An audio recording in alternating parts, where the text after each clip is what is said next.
வணக்கம். மாலைத்தந்தி செய்திகள். தேவக்கோட்டையில் வெயிலின் தாக்கத்தை குறைக்க ரோட்டரி சங்க சார்பில் நீர்மோர் பந்தல். சிவகங்கை மாவட்டம் தேவக்கோட்டை நகராட்சி அலுவலகம் முன்பு ரோட்டரி சங்கத்தின் வெள்ளி விழாவை முன்னிட்டு பொதுமக்களுக்காக வருடந்தோறும் ஏப்ரல் மாதம் நீர்மோர் பந்தல் அமைத்து வழங்குவது வழக்கமாகும். இந்த வருடம் தேவக்கோட்டை நகர்மன்ற தலைவர் சுந்தர்லிங்கம், ரோட்டரி சங்க தலைவர் கதிரேசன் முன்னிலையில் மாவட்ட ரோட்டரி சங்க ஆளுநர் முத்தையா பிள்ளை ரிப்பன் வெட்டி துவக்கி வைத்தார்.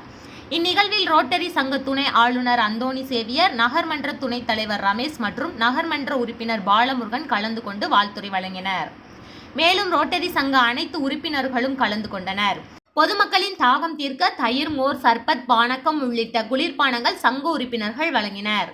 இதில் ஏராளமான பொதுமக்கள் கலந்து கொண்டனர். மேலும் செய்திகளை உடனுக்குடன் தெரிந்து கொள்ள மாலைத்தந்தி நியூஸ் சேனலை சப்ஸ்கிரைப் செய்யுங்கள். நன்றி.